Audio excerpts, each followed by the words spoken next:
तीन सभी अधिकारीगण एवं मेरे किसान साथियों, मैं थोड़ा सा अपना परिचय देना चाहूँगी। हम 40 साल शहर में रहने के बाद रिटायरमेंट के बाद गांव में आए। मैं शहर में बहुत ज़्यादा बीमार रहती थी, इसी वजह से मेरे पतिदेव ने गांव में आने का विचार किया। गांव में आके मैंने पंचगव्य का कोर्स बाद से किया था। वहाँ कई किसान थे, वो कोई कह रहा जैविक हूँ, कोई कह रहा प्राकृतिक हूँ। मेरी समझ में ये चीज़ें कुछ नहीं आई। तो वहाँ से आने के बाद मैंने 2018 में अपने खेत में कोई भी केमिकल नहीं डाला और गेहूँ बीज दिए। गेहूँ इतने ज़्यादा हो गए, मैंने शाहबाद में आचार्य जी के पास फिर फ़ोन किया कि आचार्य जी गेहूँ तो बहुत हो गए, अब मैं क्या करूँ। तो ऐसे ही उन्होंने एक एड्रेस दिया जो पिल्लू खेड़ा समूह का था, एक मेरा किसान साथी सत्यवान जी, और वहाँ के हेड थे हमारे डॉक्टर सुभाष जी, जो आपके सामने हैं आजकल, जो हेड ट्रेनर के रूप में आपको ट्रेनिंग देते हैं। मैं उस ग्रुप से कुदरती जुड़ गई और मेरे गेहूँ भी बिक गए और अच्छा मेरे को प्रॉफिट हुआ। तो हम 2.5 एकड़ में प्राकृतिक खेती करते हैं उसके बाद, और 3 साल से मैं बिल्कुल ठीक हूँ। मुझे कोई भी किसी तरह की प्रॉब्लम नहीं है। बिना किसी दवाई के ही मैं ठीक होगी। खेतों में काम करने से, मिट्टी के अंदर नंगे पैर चलने से और वहाँ पर काम करने से मैं बिल्कुल ठीक हूँ। तो मैं सभी को ये संदेश देना चाहती हूँ कि प्राकृतिक की खेती की तरफ आप आगे बढ़ो। जीवामृत डाल के ही आप सारी कमी पूरी कर सकते हो मेरे हिसाब से, क्योंकि मैंने 2018 से अब तक अपने खेत में कोई भी दवाई खाद बाहर से लेके नहीं डाला। अपनी देसी गाय में रखती हूँ, उसी के गोबर गोमूत्र से मैं सारी दवाइयाँ बनाती हूँ। और अब सरसों के ऊपर मैं स्प्रे करने लग रही हूँ गुड़ के अंदर थोड़ा गुड़ और ये अपनी खल, इसमें थोड़ा सा गोमूत्र डाल के 2-4 दिन डाल के सर्दी से बचाने के लिए, क्योंकि गुड़ गर्म होता है। तो और खल भी, ये सारी मिला के जब मैं उसके ऊपर स्प्रे करूँगी तो पछेती सरसों है उसमें फ़ायदा मिलेगा, पाले का प्रकोप नहीं होगा। तो ज़्यादा मैं अपना अनुभव और क्या बताऊं, जब मैं बिल्कुल ठीक होगी, इससे ज़्यादा और क्या हो सकता है। कोई दवाई जब जिस घर से चली जाए, और कोई चीज हम बाहर से खरीद के नहीं खा रहे 2018 से, उसके बाद हमने कोई चीज बाहर से सब्जी तक भी कुछ भी खरीद के नहीं लाते। दाल अपने घर की बनाते हैं, मूंग बोती हूँ वही खाते हैं। कभी उनको उबाल के वैसे ही कच्चे ही ग्राइंड करके परोठे बना लिए, कभी कुछ कर लिया, कभी कुछ कर लिया। देसी प्राकृतिक तरीके से खाती हूँ। थोड़ा प्राकृतिक का भी मेरे को ज्ञान है, 3 साल की ट्रेनिंग की है। और 40 साल रहने के बाद देखो मायने रखता है 40 साल शहर में रह के काम करना।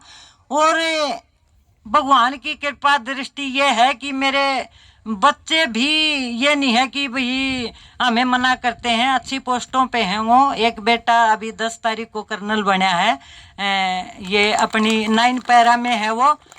और एक बेटा इनकम टैक्स अफसर है, एक बेटी साइंस टीचर लगी है। देखो एक भी पैसा मेरी बेटी का नहीं लगा, और अमेरिका में गवर्नमेंट जॉब लग के वो यहाँ से गई है आजकल। नहीं तो किसान अपने बाहर भेजने के लिए बच्चों को, खेत को बर्बाद कर रहे हैं। ऐसा ना करके उनको अच्छी पैदा लेने के लिए प्राकृतिक तरीके अपनाओ, उसमें आपका कोई भी पैसा खर्च नहीं होता। नहीं तो आप पैसा खर्च करोगे, फिर बच्चों को भेजोगे, खेत नष्ट होंगे। बच्चा भी वहां जाके 2 नंबर में भेजते हैं तो ऐसे ही नष्ट हो जाता है। जैसे केमिकल की खेती हमें बर्बाद कर रही है, तो केमिकल को यूज ना करके आप प्राकृतिक की तरफ बढ़ो। मेरा कहना मानो, मेरी इतनी उम्र हो गई है, ये बाल सफेद धूप में नहीं हुए, ये उम्र खा के हुए हैं, समझे। तो खेती घाटे का सौदा नहीं है।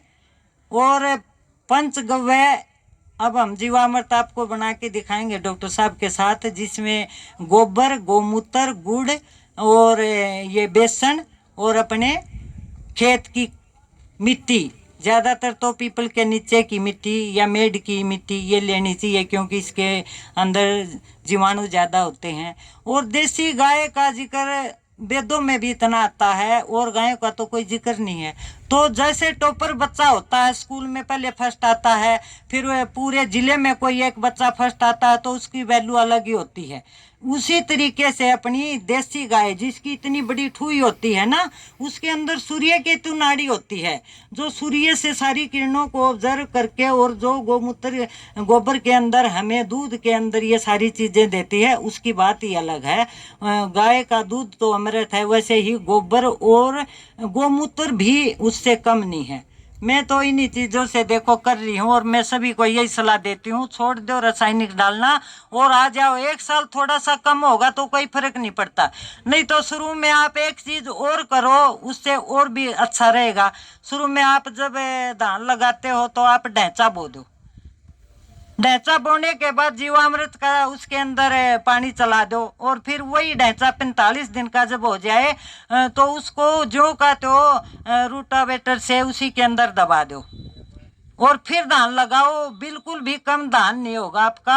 और जितना केमिकल डालने वाले का 25,000 रुपए डाल के जो लेता है फसल, आपका 0 बजट में ही इतना प्रोडक्शन हो जाएगा और फिर आप सारी खेती करने लग जाओगे। पहले ये ढांचा और मूंग ये डालते थे हम और इसी को बांटते थे, अब ये सारा छोड़ दिया क्योंकि किसान साथी बोलते हैं बार बार खर्चा होगा बाने का।